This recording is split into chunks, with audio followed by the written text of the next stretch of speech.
Jadi kita mulai dulu terkait dengan basis data spasial atau secara khusus basis data geospasial.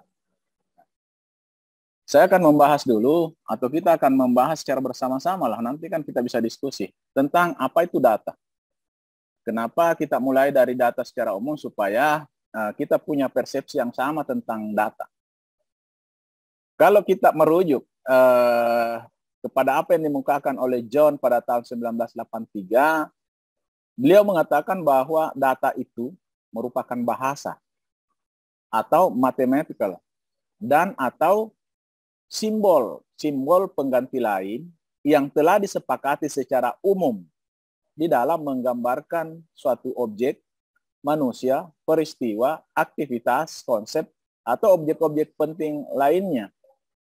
Jadi bagaimana menggambarkan objek-objek ini atau membahasakan objek-objek itu atau bagaimana mewujudkan dalam formulasi-formulasi matematis dari semua dalam model matematis dalam objek-objek tersebut. Dan itu semua kita sebutkan sebagai data.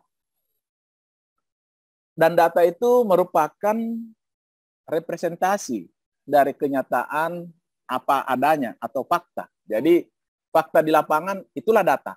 Ya, apa yang ada di lapangan atau fakta itu itulah data. Atau konsep-konsep atau instruksi-instruksi yang diformalkan dan sesuai untuk komunikasi, interpretasi, atau pemrosesan, baik yang dilakukan oleh manusia maupun secara otomatis dengan bantuan mesin. Jadi fakta, konsep-konsep, atau instruksi yang diformalkan, kemudian bisa dikomunikasikan, bisa diinterpretasi, bisa diproses, baik secara langsung maupun menggunakan mesin, dalam hal ini mesin komputer tentunya. Di luar daripada itu, ya kita belum tentu bisa menyebutnya sebagai sebuah data. Kemudian setelah kita peroleh data, maka data itu kan praktis belum bisa kita gunakan, ya kan? Nanti data itu bisa digunakan kalau dia sudah berubah menjadi informasi. Ya, tentu informasi yang dihasilkan sesuai dengan tujuan data itu diolah. Ya, seperti apa data itu diolah, itulah yang kemudian menghasilkan sebuah informasi. Nah, kalau demikian, apa itu informasi?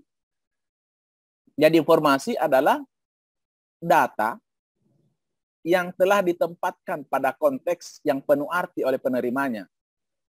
Jadi di sini dari awal ini saya sangat berharap Anda sudah bisa membedakan mana data, mana informasi. Kenapa? Sering sekali pada saatnya ujian itu saya tanyakan, sebutkan perbedaan antara data geospasial dengan informasi geospasial. Itu kadang tidak bisa dijawab. Iya. Jadi data itu kan bahan bakunya. Kemudian informasi adalah hasil perolehan dari pengolahan data sesuai dengan apa yang diinginkan. Iya kan? Nah, kemudian informasi adalah makna atau pengertian yang dapat diambil dari satu data dengan menggunakan konvensi-konvensi yang telah umum digunakan dalam representasinya.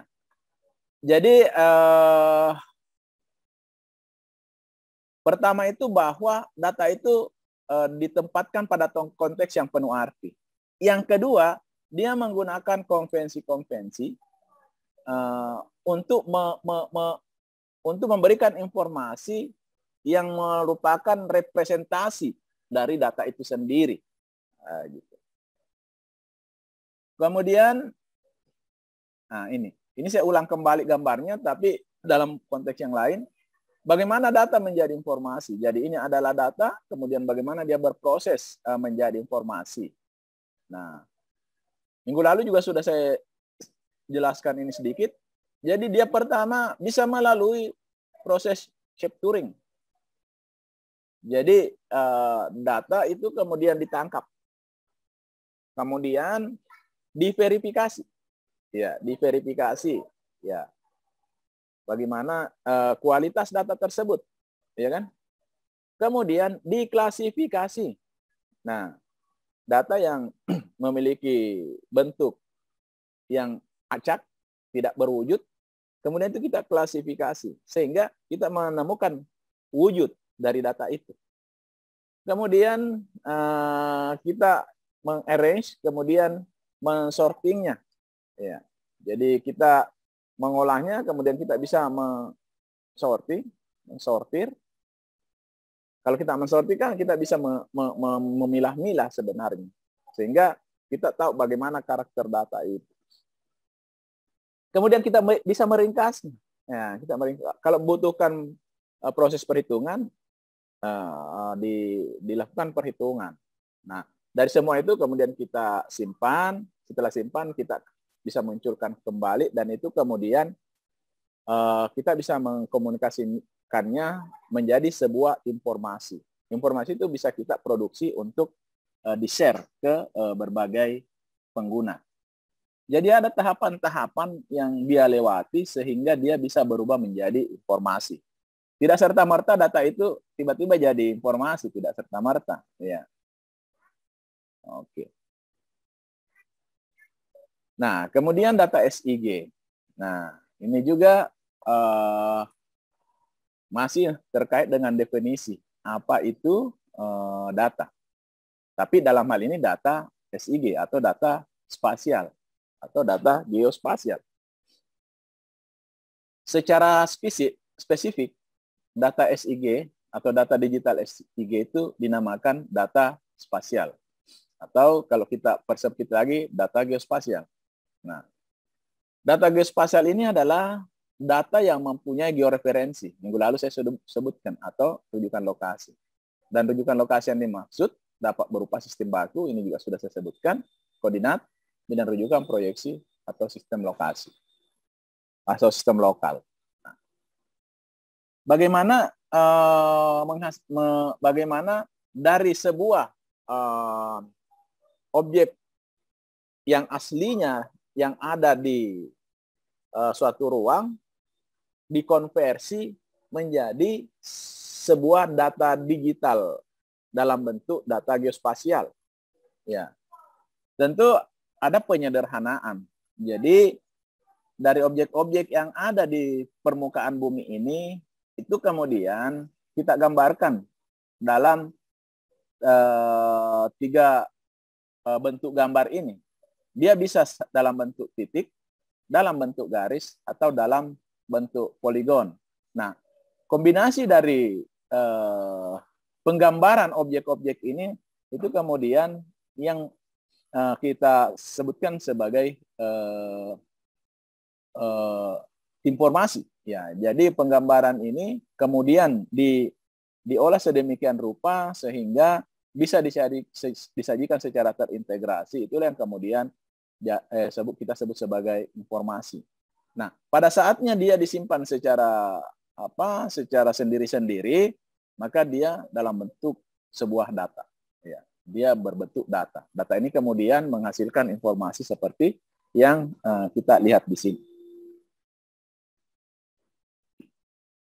Nah, kemudian ini kan data ini kalau kita lihat secara umum kan dia itu sesungguhnya adalah data grafik, ya kan? Data grafik sebenarnya. Ya. Data grafik yang mempunyai dia bisa berupa data spasial atau dia memiliki data atribut. Jadi dia memiliki data spasial yang punya rujukan koordinat, dan di samping itu dia juga memiliki data atribut. Nah, data atribut itu adalah data yang merepresentasikan objek yang digambarkan di dalam peta atau representasi dari data spasial. Nah, data atribut ini bisa dalam bentuk string, misalkan nama kabupaten, nama kecamatan, atau nama jenis tanah, atau nama jenis tekstur. Nah, itu string. Misalkan Kecamatan Bantimurung. Nah, itu kan string. Dia juga bisa dalam tipe integer. Jadi data atribut itu bisa dalam tipe integer. Misalkan jumlah penduduk. Jumlah penduduk itu kan bulat, tidak ada penduduk misalkan 2000,5 orang, tidak ada. Jadi 2000 orang, 2010, 2250, kan begitu. Nah, integer itu tipe datanya. Kemudian data atribut itu juga bisa merupakan data real. Data real itu adalah data numerik juga, tapi ada angka desimalnya. Misalkan 20,5, 11,3, itu. Atau kalau misalkan kita mengukur pH tanah itu misalkan 7,4 atau 6,2. Nah, itu ada angka di belakang koma. Atau kita menghitung luas dari suatu wilayah. Nah, luas itu kita mau angkanya bukan bulat, tapi kita mau lebih detail, sehingga 2 angka di belakang koma atau 3 angka di belakang koma kita mau hitung juga. Maka gunakanlah tipe data real. Nah, SIG yang modern bukan hanya sebenarnya 3 ini, tapi ada juga date. Ya, jadi tanggal itu bisa dimasukkan juga ke dalam data atribut. Sehingga proses pengelolaan database-nya dalam penggunaan data date, tanggal atau jam, itu bisa dilakukan.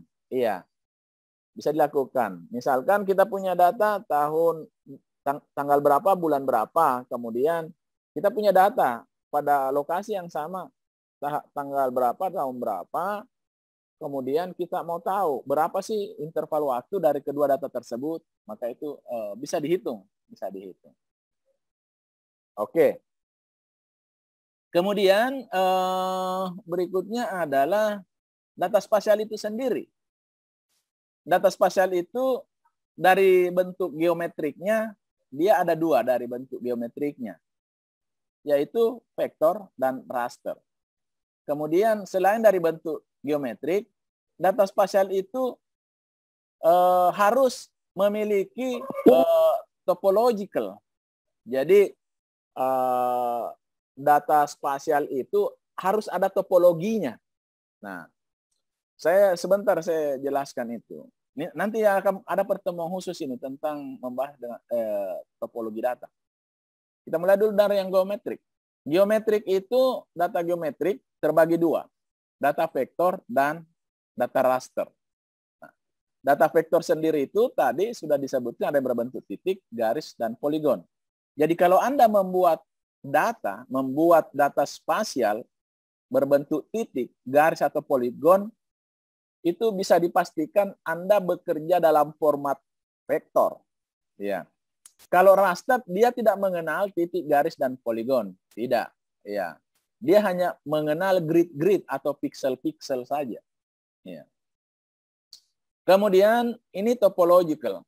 Nah, jadi kalau kita membangun data geospasial melalui proses digitasi, kita menggambarkan objek-objek di permukaan bumi, apakah dia bentuk titik, garis, atau poligon. Maka selesai dilakukan itu, harus dibuat topologinya. Apa yang terjadi kalau tidak dibuat topologinya? Kalau tidak dibuat topologinya, maka objek yang satu tidak saling mengenali objek lain. Misalkan Anda mendigitasi jalan dari Perintis Kemerdekaan sampai di Karebosi. Anda mendigitasi jalan dari Sultan Alauddin, kemudian melalui Jalan Petarani, melintas flyover sampai ke tol.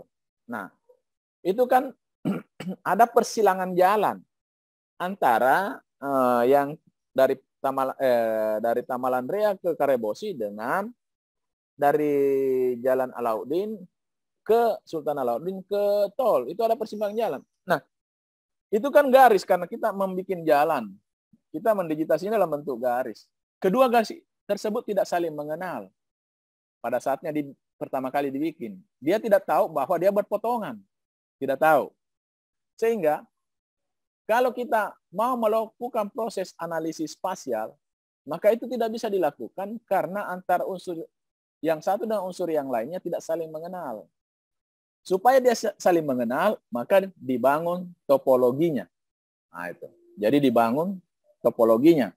Nah, ketika topologi dibangun, maka dia bisa mengetahui antara penggalan garis yang satu itu terhubung dengan penggalan garis yang lain. Sehingga di persimpangan itu mereka membentuk poin, membentuk titik di situ, dan koordinatnya dimiliki oleh kedua garis tadi tersebut. Sehingga kalau kalau kita mau melakukan analisis spasial, mana jalur terdekat yang bisa saya lewati sampai di Mall Ratu Indah misalkan, dari Tamalandrea, maka dia bisa tunjukkan kita lewat ini, lewat ini, lewat ini.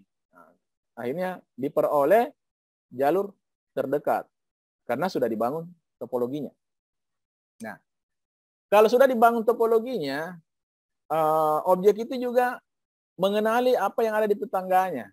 Bahwa kalau kita dari Dayak itu, maka di sebelah kanan ada rumah sakit Dayak, kemudian nanti kita lewati ada danau, nanti kita akan lewati ada Unhas, ada pom bensin di sebelah kiri, dan seterusnya. Kalau tidak dibangun topologinya itu tidak dikenali. Ya. Kemudian included, ada apa di dalamnya, ya kan? Nah, biasa kita punya kawasan, ada kawasan perkebunan, tapi di kawasan perkebunan itu misalkan ada sumber mata air. Sumber mata air itu harus dijaga. Maka kalau dibangun topologinya, maka kawasan perkebunan itu mengenal bahwa di dalamnya itu ada kawasan mata air yang harus dijaga. Nah, itu hanya bisa dilakukan kalau dibangun topologinya. Nah, nanti akan ada pembahasan khusus seperti itu. Nah, yang sekarang yang perlu Anda pahami adalah Anda harus membedakan mana data spasial, mana data atribut. Kemudian geometrik, mana yang vektor, mana yang raster. Sebentar akan kita jelaskan lebih jauh lagi. Kemudian nanti akan kita jelaskan topological. Itu yang Anda harus perhatikan. Kemudian ini adalah representasi data spasial. Ya. Jadi secara eksplisit itu berbentuk struktur data raster. Nah, kalau dia berbentuk data raster, maka atribut objek dinyatakan dengan simbol warna atau tingkat keabuan yang merupakan nilai sel atau piksel. Jadi ini adalah data raster. Karena tadi di awal kan kita sudah ketahui bahwa data spasial itu dari sisi geometriknya terdiri vektor dan raster. Nah, kalau raster dia berbentuk piksel yang diwakili oleh warna atau tingkat keabuan. Nah, kalau kita menggambarkan objeknya dalam bentuk gray, dari hitam ke putih, jadi dari hitam, kemudian hitam agak abu-abu, abu-abu, sampai abu-abu agak putih, sampai putih, maka itu kita gambarkan dalam tingkat keabuan namanya. Tapi kalau kita gambarkan dalam warna aslinya, maka itu berarti objek itu dalam penyajian atau representasi data spasialnya itu digambarkan dalam bentuk warna. Ya. Nah, secara implisit berbentuk struktur data vektor. Jadi dengan bentuk topologi titik, garis, atau area. Biasa juga orang TGA, dia singkat TGA, titik, garis, area. Jadi Anda kalau dengar-dengar di luar TGA itu berarti representasi data vektor dari data geospasial. Nah, atributnya itu dinyatakan dengan himpunan vektor yang menyatakan keterhubungan. Nah, gitu. Nah, ini adalah contoh. Ini adalah titik. Kita gambarkan titik seperti ini. Jadi format titik, koordinatnya titik. Koordinat X dan Y. Kalau ini X dia gambarkan, berarti sini kan X-nya. Di sini Y-nya. Tidak ada panjangnya. Tidak ada luasannya tentunya. Kan dia kan titik. Misalkan lokasi kecelakaan, letak pohon, ini adalah contoh. Itu sumur bor, lokasi puskesmas, lokasi SD, SMP, SMA, kawasan perkantoran, kantor kecamatan, kantor kelurahan. Banyak lagi yang bisa kita gambarkan dalam bentuk titik. Kemudian yang kedua format garis. Jadi ada titik awalnya dan ada titik akhirnya. Iya. Dimulai dari awal, diakhiri dengan titik akhir. Nah, ini Anda harus hati-hati nanti di dalam melakukan proses pendigitasian. Kalau Anda lihat petanya begini, jangan seenaknya mendigitasi dari sini ke sini, kemudian ke sini lagi, ke sini lagi, ke sini lagi, ke sini lagi. Karena pada saatnya disimpan, dia menganggap from node-nya ini, jadi node-nya itu berangkat dari sini. To node-nya di sini. Padahal kalau dia itu adalah sungai, biasanya bermuara dari hulu ke dari hulu ke hilir ya, dari hulu ke hilir. Nah, jadi dari hulu ke hilir. Nah, itu Anda harus perhatikan pada saatnya proses pendigitasian. Kemudian kalau dia formatnya dalam bentuk garis, maka dia mempunyai panjang, tapi tidak punya luasan. Jadi bisa saja bisa kita hitung secara otomatis nanti panjangnya berapa setiap penggalan garis. Kemudian di sini dicontohkan misalkan jalan. Tentu jalan pada lebar tertentu atau menyesuaikan dengan skalanya. Karena boleh jadi kalau jalannya lebar sekali, itu tidak lagi dalam bentuk garis, tapi dalam bentuk poligon. Ya kan? Dan bisa dihitung luas jalan. Oke. Sungai juga begitu. Ada sungai yang kecil, tapi ada sungai yang besar sekali kan. Nah, sungai yang besar tentu harus dibuat dalam bentuk poligon. Kemudian utility, misalkan jaringan drainase, jaringan listrik, energi dan listrik, jaringan komunikasi. Nah, itu kan itu dalam bentuk garis. Ya.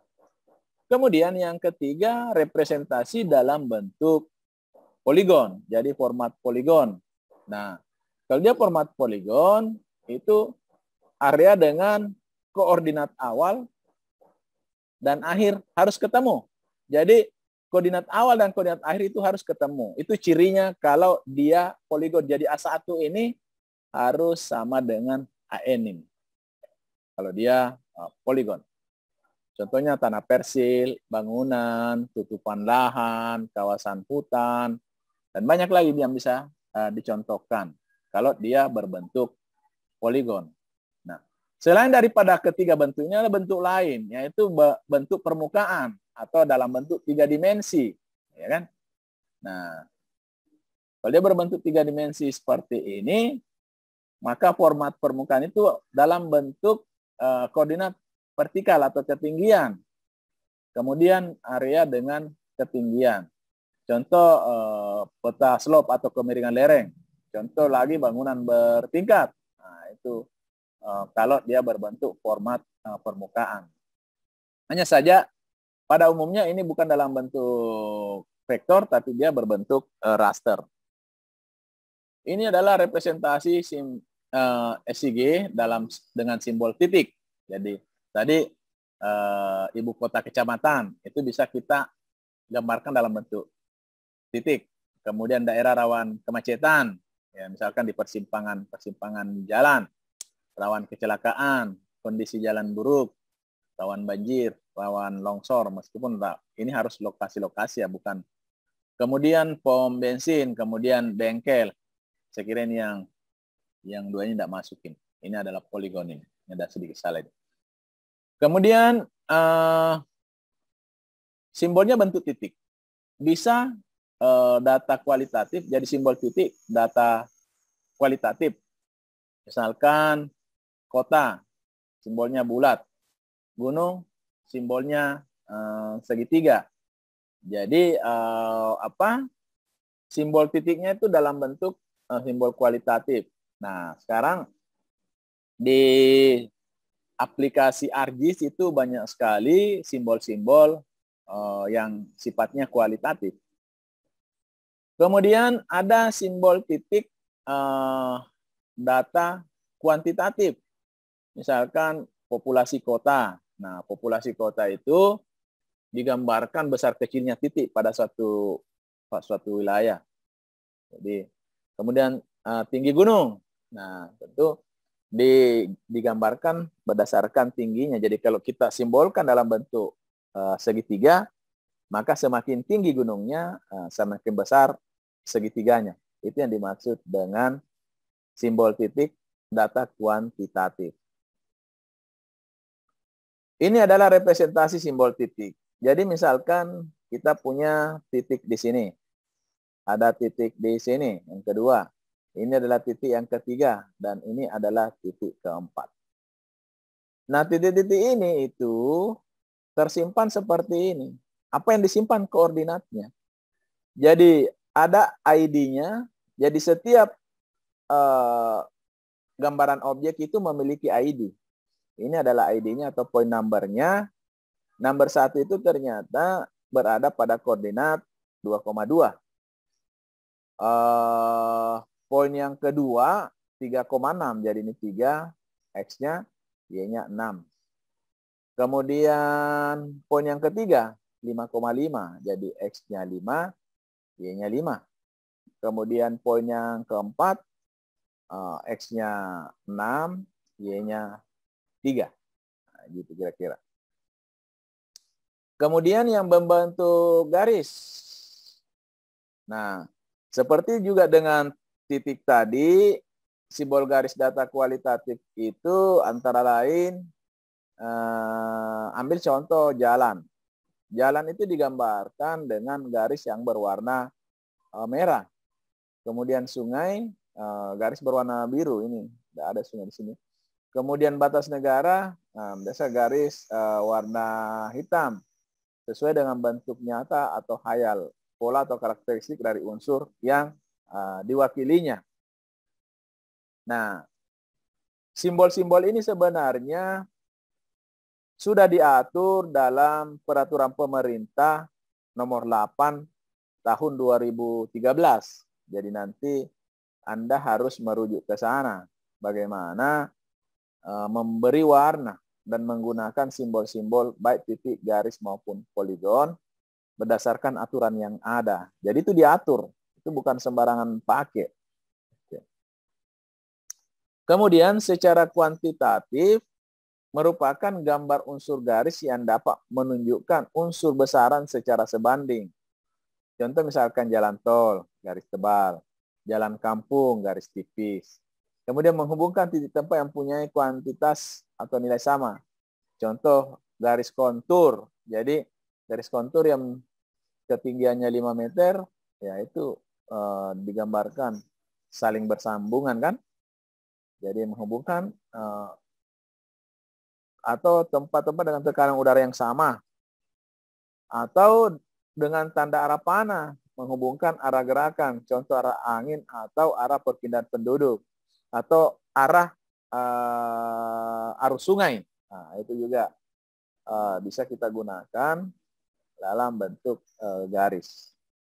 Biasa juga kalau kita mau menggambarkan jalur evakuasi di peta, maka kita gambarkan dalam bentuk panah-panah. Jadi sentra-sentra pemukiman kalau terjadi bencana, mereka harus lewat mana dan menuju ke mana, ya kan?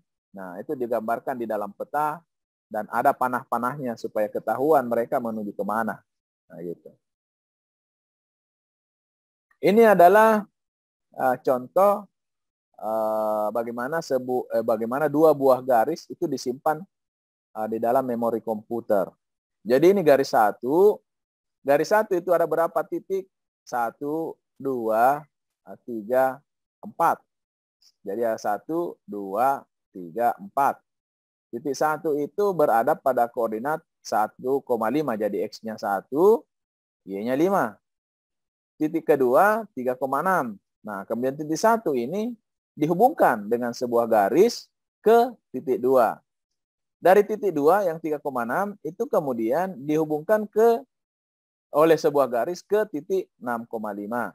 Dari 6,5 dihubungkan sebuah garis ke titik 7,6. Demikian pula garis yang kedua. Jadi yang tersimpan itu adalah pasangan-pasangan koordinat yang dihubungkan dengan garis, sehingga pada saatnya dia digambarkan kembali, dia tinggal memanggil koordinat-koordinat ini, ya. Kemudian dia hubungkan antara koordinat yang terdekat, maka membentuklah sebuah garis. Kemudian representasi dalam simbol poligon. Contoh wilayah pertanian, wilayah hutan lindung bisa dibedakan dengan warna, atau di sini permukiman, kawasan perkantoran, kawasan pendidikan, kawasan perdagangan dan jasa. Ini kan dibedakan dengan warna. Ini semua dibedakan dengan hutan, perkebunan, sawah. Ini dibedakan dengan warna. Meskipun ada juga feel-nya itu dibuat dengan dengan pola-pola tertentu. Nah, kemudian simbol area data kuantitatif. Ini adalah contoh misalkan kepadatan penduduk, ya kan? Jadi dia digambarkan dalam bentuk degradasi warna, ya, dalam bentuk degradasi warna. Jadi semakin menuju ke putih atau krem, itu penduduknya semakin rendah. Makin menuju ke merah, maka penduduknya semakin tinggi atau semakin padat. Nah, jadi bisa digambarkan dalam bentuk warna, simbol warna. Atau simbol grafik seperti ini. Ya, jadi bisa juga digambarkan dalam bentuk grafik-grafik. Misalkan berapa jumlah perempuan, berapa jumlah pria di satu wilayah, kemudian digambarkan grafiknya seperti ini. Nah, gitu. Jadi cara menggambarkan simbolnya bisa secara kualitatif, bisa juga dengan data kuantitatif. Ini adalah penggambaran poligon, kemudian bagaimana disimpan di dalam komputer. Jadi poligon 1 itu dibangun dari berapa node ini atau titik? 1, 2, 3, 4, 5, 6. Kembali lagi ke sini kan? Nah, ini 1, 2, 3, 4, 5, 6. Ya, berarti di titik-titiknya ini ada 6. Setiap titik dihubungkan oleh garis. Nah, kalau kita mau tahu apakah ini poligon atau garis, ya lihat saja titik awal dan titik akhir. Kalau titik awal sama dengan titik akhirnya, itu artinya dia poligon, tertutup, ya kan? Sama juga yang kedua ini, 1,2 diawali di titik 1,2 dan diakhiri di titik 1,2. Nah, awal dan akhir sama berarti dia poligon. Itu cirinya. Ya, itu cirinya. Saya kira gampang kan? Nah, kemudian data raster. Data raster itu berbentuk seperti inilah. Jadi kotak-kotak seperti ini. Nah, sesungguhnya ini kalau kita perhatikan dengan cermat, maka ini kan berbentuk garis sebenarnya, tapi dia tidak dihubungkan dari satu titik ke titik lain. Tapi dia bangun berdasarkan kumpulan atau deretan grid-grid seperti ini.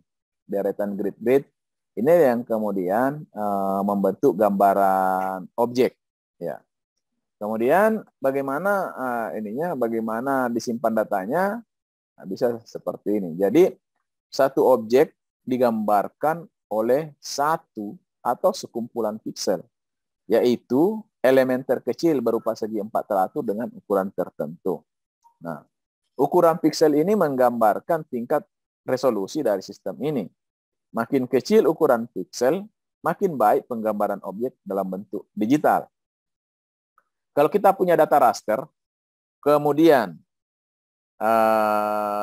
ukuran pikselnya itu cukup kecil, maka dianggap memiliki resolusi yang tinggi. Iya.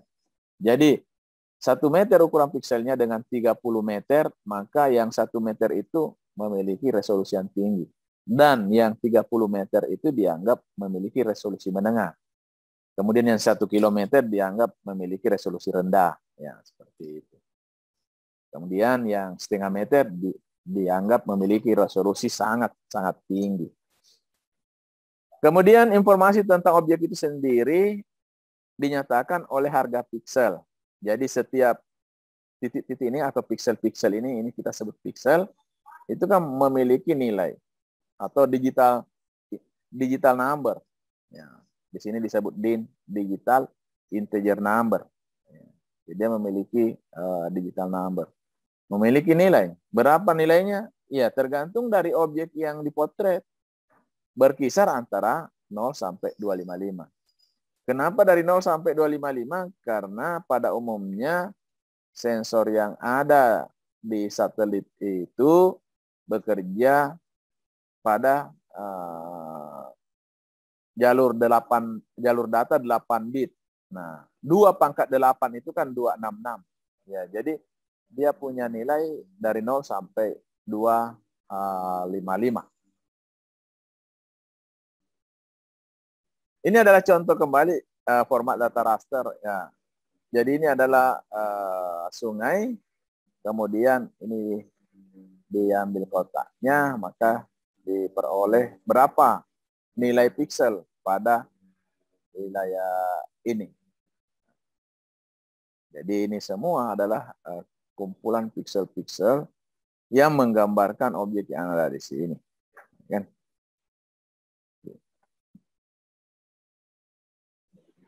Kemudian ini adalah hubungan data spasial dengan data atribut. Di dalam software aplikasi SIG pada umumnya itu terpisah antara file yang menyimpan data atribut dengan file yang menyimpan data spasial. Kemudian bagaimana mereka saling mengenal di antara keduanya? Mereka mengenali berdasarkan ID yang dimilikinya masing-masing.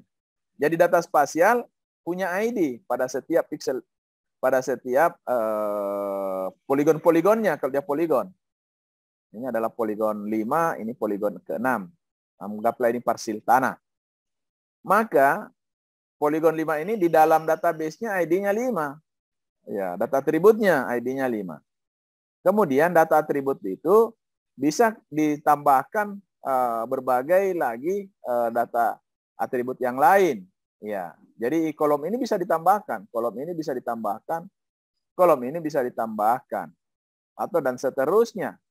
Misalkan kalau ambillah yang sederhana peta administrasi wilayah, batas administrasi desa kelurahan misalkan.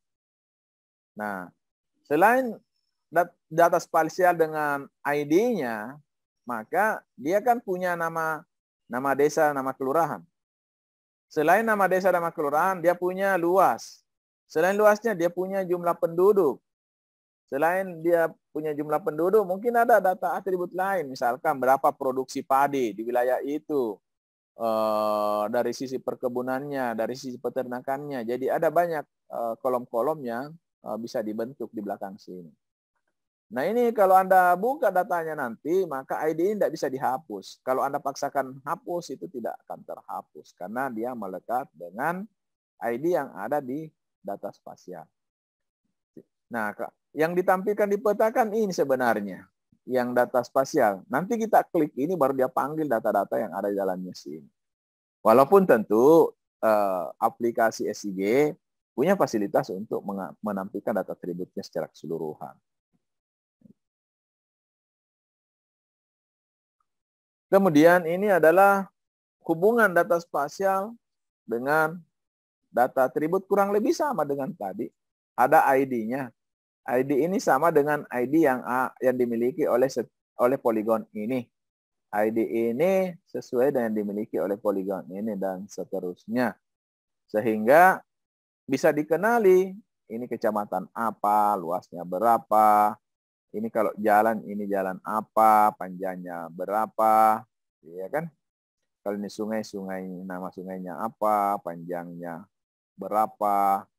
Kalau ini adalah nama hotel, nama hotelnya apa, kemudian alamatnya di mana. Nah, itu saling terkait antar keduanya. Kemudian bagaimana cara menyimpannya? Ya, data spasial disimpan di dalam basis data SIG, demikian pula dengan atributnya. Layer-layer ini disimpan, tabel ini, data atribut ini juga ikut disimpan. Dan dia punya relasi ya berdasarkan ID yang dimiliki pada setiap data tersebut. Ini adalah proses pembuatan data spasial. Kalau Anda lihat di sini ada 3 jalan yang bisa kita tempuh di dalam melakukan pembuatan data geospasial. Yang pertama bisa kita melakukan survei, mengukur langsung di lapangan, mencatat koordinatnya. Dari koordinat-koordinat itu kemudian diinput ke dalam komputer. Kemudian koordinat itu diplotkan menggunakan aplikasi SIG, software SIG, itu kemudian diplotkan menjadi peta dan disimpan sebagai basis data spasial.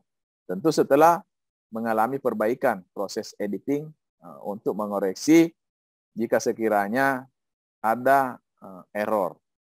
Itu yang pertama. Yang kedua, bisa juga kita menciptakan atau membuat data geospasial menggunakan referensi peta analog yang sudah ada. Jadi ada peta ya peta tematik misalkan, peta jenis tanah misalkan sudah tercetak. Itu kemudian kita digitasi. Nah, saya dulu awal-awal belajar SIG masih menggunakan digitizer. Sekarang tidak zaman lagi menggunakan digitizer karena mendigitasi dari layar monitor itu jauh lebih teliti sebenarnya, ya lebih teliti. Kemudian banyak scanner-scanner lagi sekarang bisa digunakan untuk itu. Paling tidak kalau kita tidak menggunakan digitizer, maka peta analog ini kan kita scan dulu. Ya, kita scan menggunakan scanner. Dari situ kemudian didigitasi secara on screen, hasilkan vektor, kemudian diediting, dimasukkan data atributnya, dikoreksi errornya, kemudian dia tersimpan sebagai basis data spasial. Itu jalan yang kedua. Jalan yang ketiga menggunakan teknologi penginderaan jauh. Jadi satelit yang ada di atas permukaan bumi itu kan mengindra, ya menangkap objek yang ada di permukaan bumi, kemudian dia kirim ke stasiun yang mengakuisisi data tersebut yang ada di bumi, ya kan? Seperti kita ada di Lapan.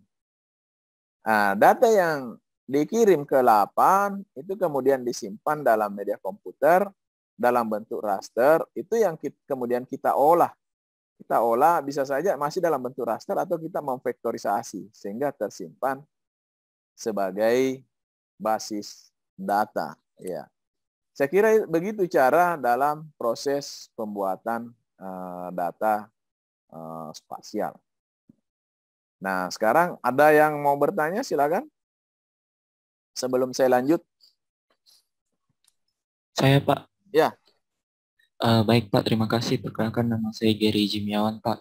Ya, jadi tadi dijelaskan, Pak, kalau ya. dalam simbol-simbol representasi data SIG itu, Pak, seperti simbol titik, garis, dan poligon itu, Pak, ya. ada ketentuan dari ketentuan Peraturan negaranya. pemerintah, ya. Iya.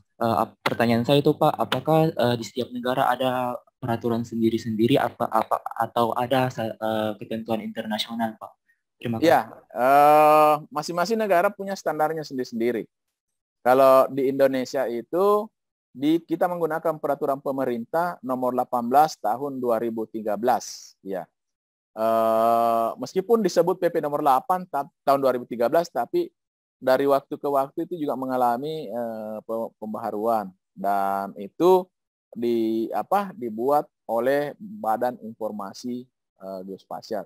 Tentu negara-negara lain punya juga, ya, karena kita juga kan punya objek-objek yang bisa saja berbeda dengan negara lain.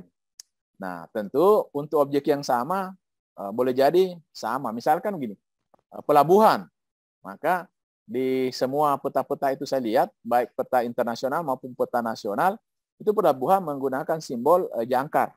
Ya, jadi kalau di situ ada pelabuhan, maka di situ digambarkan poin dalam bentuk jangkar. Ya. Kalau misalkan sekolah-sekolah.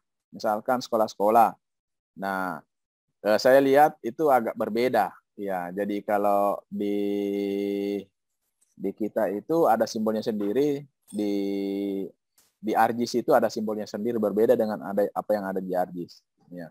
Mestinya sebenarnya kalau mau menggunakan konvensi yang sama, dengan konvensi yang sama, ya gunakan saja simbol-simbol yang ada di ARGIS. Di ARGIS kan sudah banyak juga simbol-simbol yang dia sudah ciptakan. Akan tetapi saya lihat banyak hal yang belum ada, sehingga mau tidak mau kita harus bikin sendiri. Setelah kita buat itu kemudian kita masukkan ke dalam stylenya ARGIS, dan itu kemudian bisa kita gunakan. Ada yang lain? Saya, Pak. Ya. Baik, perkenalkan nama saya Dimus Karis. Ya. Di sini saya bertanya mengenai proses pembuatan data spasial. Ya. Yang di bawah ini editing dan koreksi error. Ya. Untuk bagian ini, Pak, apa ya. saja yang dikoreksi pada proses ini? Ya. Editing dan koreksi error. Mungkin itu saya, Pak. Iya. Pertama, kita ambil yang paling terakhir. Kalau Anda menggunakan citra satelit, ya, citra satelit ada koordinatnya, sudah ada koordinatnya. Kemudian objek yang ada di citra satelit, misalkan persimpangan jalan, antara antara Petarani dengan yang dari Tamalandrea. Itu kan kelihatan, ya. Kelihatan di citra itu. Persimpangan jalan itu. Di bumi juga kan mudah kita dapat di mana persimpangan itu. Sehingga kalau Anda menggunakan GPS, apakah sudah benar koordinat yang ada di citra sesuai dengan koordinat yang ada di lokasi yang ada di bumi. Nah, kalau tidak sesuai, seberapa besar pergeserannya. Nah, besaran pergeseran itulah errornya. Ya, sehingga harus diperbaiki, harus dikoreksi. Nah, itu antara lain. Jadi, kalau kita punya citra, maka citra itu harus digeoreferensi.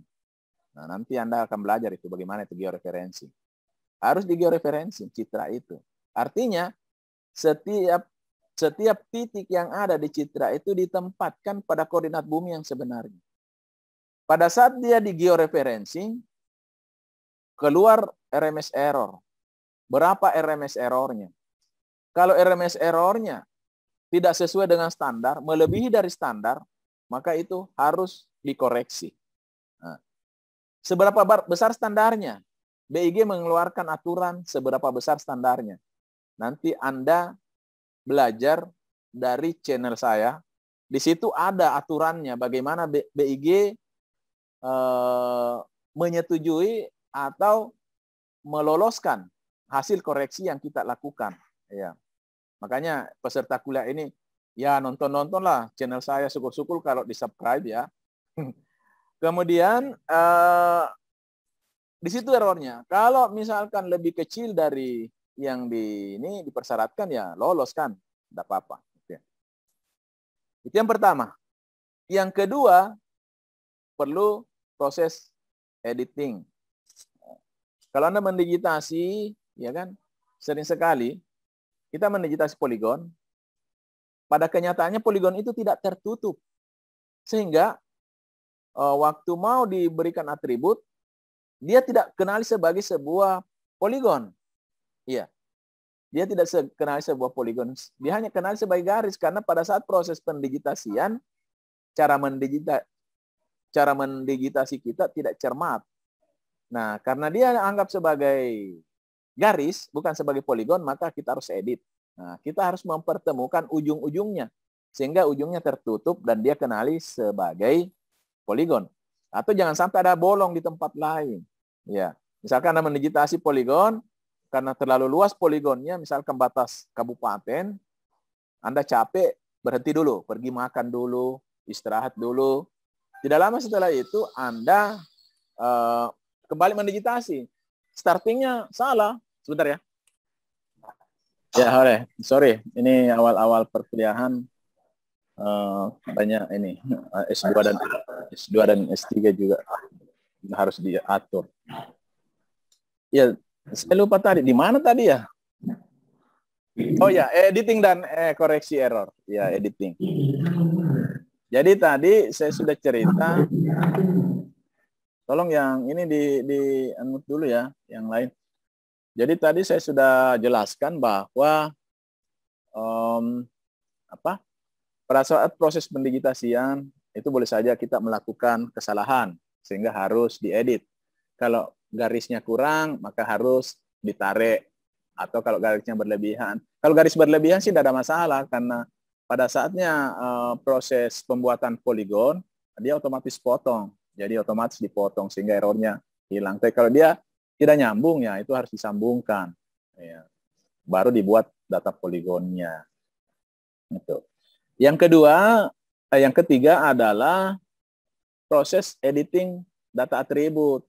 Karena kalau kita membuat data spasial, kita mendigitasi, maka yang tercipta itu baru data spasialnya. Data atributnya di mana? Ya kita harus edit. Jadi kalau satu poligon itu adalah Kecamatan Bantimurung, maka kita harus input itu. Input masuk. Itu kita edit itu data spasialnya, kemudian diinput data atributnya. Nah, itu juga adalah proses editing. Ya. Jadi dalam proses editing itu ada banyak macam cara dan itu akan ada pembahasan pada sesi tersendiri nantinya. Ya. Saya kira itu. Oke. Masih ada yang lain? Saya, Pak. Ya, silakan. Ya, Pak, terima kasih. Pertanyaan saya di sini, Pak, kan tadi ada disebutkan dengan data raster. Nah, ya. Di sini saya mau bertanya, Pak, di mana kita dapatkan itu data raster, Pak? Sedangkan yang kita ketahui itu data raster itu dilakukan pas melakukan pengolahan data, Pak. Iya, data raster seperti yang pernah saya singgung juga di kuliah awal, itu bisa di-download secara gratis di situs-situs tertentu. Ya, kalau Lancet itu bisa kita download. Kemudian kalau data DEM itu juga bisa kita download pada situs-situs tertentu. Mungkin saya perlu buka lagi ya. Sebentar ya. Saya bukakan gimana kita bisa download. Saya juga sebenarnya ini kelihatan ya. Jadi yang USGS ini adalah tempat Anda untuk bisa mendownload raster dari satelit Landsat. Kemudian geospasial untuk negeri ini Anda bisa mendownload raster yang 3 dimensi, data DEM. Ya, gitu. Jadi ada beberapa situs-situs yang bisa kita gunakan untuk mendownload. Data curah hujan, ada juga situsnya untuk mendownload data-data curah hujan dalam bentuk raster. Meskipun dalam bentuk poin-poin sebenarnya, tapi itu bisa diinterpolasi dalam bentuk raster. Ya gitu. Barangkali untuk memudahkan nanti Anda, saya akan siapkan deh tutorialnya. Baru saya simpan juga di YouTube untuk Anda praktekkan di mana Anda bisa bagaimana caranya bisa mendownload itu semua. Nanti saya akan bikinkan insyaallah. Awalnya itu saya malas bikin begitu karena di YouTube banyak berseliweran itu bagaimana caranya mendownload citra Landsat atau citra yang lain banyak. Hanya saja setelah saya berpikir-pikir supaya channel saya itu bisa seperti swalayan, Anda tidak perlu searching kemana-mana, di situ saja sudah ada semua ya. Makanya saya lagi berpikir mau bikin juga nantinya untuk kebutuhan perkuliahan supaya Anda tidak repot lagi pindah channel mana untuk mencari itu. Ya, saya kira itu. Jadi nanti akan ada tutorialnya nanti. Oke, ada yang lain? Saya Pak. Ya, satu-satu dulu. Ya, silakan. Siapa tadi yang laki-laki? Saya Pak. Iya. Damsa. Baik Pak, sebelumnya terima kasih atas kesempatannya Pak. Jadi perkenalkan nama saya Dirhamsyah. Yang saya ingin tanyakan ini Pak, yang proses pembuatan data spasial. Kan tadi ada 3 jalur atau 3 alur. Yang saya ingin singgung terkait dengan penggunaan data vektor sama data raster Pak, yang vektor baseline sama raster baseline yang seperti yang kita ketahui kalau flat filenya itu beda-beda Pak. Itu kira-kira ada kemungkinan konversinya Pak dari data vektor menuju data raster Pak. Karena saya lihat tadi di flat filenya itu kalau data vektor itu pakai bilangan desimal, sementara data rasternya itu pakai bilangan biner Pak. Mungkin seperti itu Pak. Iya. Jadi format raster dengan format vektor itu sangat berbeda ya. Bukan hanya dalam bentuk angka-angkanya. Memang yang raster itu dalam bentuk bilangan-bilangan numerik. Nilainya itu bisa 0 sampai 01 atau bisa juga sebenarnya 0 sampai 255. Tergantung variasi nilai dari kecerahan pikselnya. Sementara data vektor itu menyimpan koordinat-koordinat yang membangun data vektor itu. Tapi representasi objek yang digambarkan oleh vektor itu ada di data atributnya. Bisa nilai, bisa teks tadi, bisa integer, bisa numerik, bisa date atau tanggal. Nah gitu. Jadi bukan melulu angka-angka juga ya. Seperti kalau data atributnya batas kecamatan, misalkan Kecamatan Bantimurung tadi yang saya sebutkan. Nah, jadi 2 hal itu beda cara penyimpanannya. Format datanya berbeda. Nah, kemudian bisakah dikonversi dari raster ke vektor, dari vektor ke raster? Ya, sangat bisa. Jadi kalau Anda membuat data dari raster, kemudian Anda melakukan klasifikasi, kemudian Anda mau melakukan konversi, itu bisa. Nanti akan kita praktekkan lah. Atau Anda bisa lihat di channel saya pada saat membuat peta kemiringan lereng. Itu bagaimana saya mengkonversi dari raster ke vektor. Kalau dari vektor ke raster bisa juga. Ya, nanti Anda bisa lihat di tutorial saya yang lain. Ya. Sebenarnya ada tutorial saya itu, tapi itu tingkat advance. Saya kira Anda belum cocok untuk belajar itu sistem pengambilan keputusan berbasis spasial. Nah, tapi itu agak advance. Itu saya ajarkan di S3, S2, S3 itu. Ya. Dan di di sistem pengambilan keputusan. Setelah mahasiswa mengambil SIG lanjut, ya, baru belajar itu. Tapi kalau mau putar dengar-dengar apa sih isinya itu yang namanya SIG tingkat advance, ya silakan saja, tidak ada yang bisa larang kan. Oke. Ya silakan yang lain. Saya Pak. Ya Pak. Yang trik dulu Reski. Ya yang trik. Ya. Baik Pak, terima kasih atas kesempatan yang telah diberikan kepada saya. Ya. Assalamualaikum warahmatullahi wabarakatuh. Perkenalkan saya Tati Andriani. Ya Pak, jadi yang mau saya tanyakan itu mengenai ketiga proses pembuatan data spasial. Ya. Kan di situ ada 3 cara Pak. Yang Ya. pertama mengenai survei data, kemudian yang kedua mengenai peta analog, dan yang ketiga mengenai sensor inderaja. Ya. Nah, pertanyaan saya, apakah di antara ketiga cara tersebut ada salah satu cara yang menghasilkan data yang lebih akurat daripada yang lain, atau data yang dihasilkan itu sama atau terdapat perbedaan, Pak? Terima kasih. Iya. Berbicara masalah akurasi, tidak tergantung dari ketiga cara ini. 3 cara ini sebenarnya berbasis pada kebutuhan dan ketersediaan sumber data yang ada. Misalkan Anda butuh peta kedalaman tanah, Anda tidak bisa ambil dari peta Nahlo, Anda tidak bisa juga ambil dari citra satelit. Anda harus ke lapangan mengebor tanah sehingga hasil bor itu dicatat koordinatnya, ketahuan berapa volume tanah atau lapisan tanahnya itu dicatat, koordinatnya dicatat kemudian diplotkan ke dalam peta, ya kan? Nah, itu tidak bisa diperoleh melalui peta Nahlo atau melalui citra, harus melalui survei. Nah, itu yang itu. Kemudian ini bukan pilihan ya, bahwa salah satunya tidak, tergantung kebutuhannya. Misalkan kita mau buat peta, kita tidak usah survei karena sudah ada peta Nahlo-nya.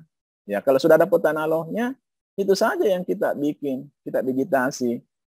Atau kedua-duanya tidak ada, ya kita butuh citra satelit, ya pakai citra satelit. Misalkan tutupan lahan 2010 ada, kita punya. Kita mau lihat perubahan tutupan lahan di 2020. Pasti ada berubah, yang tadinya bukan pemukiman menjadi pemukiman, yang tadinya bukan jalan menjadi jalan. Nah, akhirnya kan kita digitasi itu citra yang tahun 2020. Baru kita bandingkan. Nah, gitu. Terkait dengan akurasinya, ya sangat bergantung dengan proses yang dilakukan di sini. Ya, proses editing dan koreksi error, itulah yang membuat ketiga jalur perolehan data ini memiliki akurasi yang tinggi, ya bukan di jalur ini. Sebenarnya sih ada satu lagi yang lagi tren sekarang, dan saya kira Anda nanti akan menghadapi teknologi ini, yaitu pemanfaatan drone. Ya, drone yang ada sekarang itu sudah diperbolehkan oleh BIG untuk digunakan sebagai sumber data SIG, yang beberapa tahun lalu tidak boleh. Ya, tidak boleh. Sekarang sudah diperbolehkan. Apalagi drone juga semakin ke sini semakin canggih. Ada drone yang sudah punya GPS. Drone RTK itu ada GPS melekat di drone-nya. GPS itu adalah Global Positioning System. Saya kira yang punya HP pasti tahu lah GPS itu. Yaitu alat untuk menentukan koordinat, ya di mana GPS itu berada. Jadi drone itu kalau dia terbang, dia bisa rekam koordinat di mana dia terbang, sehingga waktu dia memotret ke bumi, otomatis dia sudah punya koordinat kan. Nah, gitu. Oke, ada lagi yang lain tadi. Siapa? Rizky. Ya, saya Pak. Rizky, ya. Jadi pertanyaan saya itu Pak mengenai data raster. Dari data raster sendiri itu kan ada yang dinamakan dengan struktur sel grid, yang dimana itu penggunaan selnya itu dan ukurannya, apakah perlu diperhatikan itu Pak, penggunaan sel dan ukuran gridnya? Iya, sangat perlu. Kenapa perlu? Kalau menurut aturan Tobler, coba cari-cari nanti di internet Tobler, kalau kita membuat peta pada skala tertentu, maka itu sangat bergantung dengan ukuran pikselnya. Ambil contoh, citra satelit hasil rekaman Landsat. Itu ukuran pikselnya 30 meter kali 30 meter. Menurut Tobler, skala yang dihasilkan dari citra dengan resolusi 30 kali 30 meter itu sama dengan 1:2000 kali ukuran piksel. Jadi 2000 kali 30 itu sama dengan 60.000. Sehingga minimal itu skala yang bisa dibuat oleh citra dengan resolusi 30 kali 30 itu 1:60.000. Nah, kalau saya butuh 1:5.000 ya jangan itu, tapi gunakan citra dengan resolusi 2,5 meter. Jangan yang 30 meter. 2,5 meter kali 2.000 kan 5.000. Jadi 1:5.000. Jadi ada rumusnya. Nah, itu akan nanti kita bahas juga seperti itu. Jadi sangat menentukan. Makanya ada yang dinamakan citra resolusi sangat tinggi, citra resolusi tinggi, citra resolusi menengah, dan citra resolusi rendah. Nah, Pada citra resolusi sangat tinggi itu bisa menghasilkan seperti tadi, skala peta 1:5.000. Citra resolusi menengah ya bisa menghasilkan pada skala 1:60, atau kalau kita mau ini sedikit 1:50.000. Kapan dipakai skala itu? Ada aturannya lagi dari pemerintah bahwa kalau perencanaan wilayah level provinsi, maka skala peta perencanaannya 1:250.000. Level kabupaten 1:50.000. Level kota 1:25.000. Pada rencana detail tata ruang, ada namanya RDTR, rencana detail tata ruang, itu 1:5.000. Jadi beda-beda semua citra yang dipakai untuk merencanakan wilayah itu. Nah, disitulah pentingnya kita pahami resolusi. Gitu. Jadi ada hubungannya. Oke. Ada yang lain? Terima kasih. Akhirul kata, Assalamualaikum warahmatullahi wabarakatuh.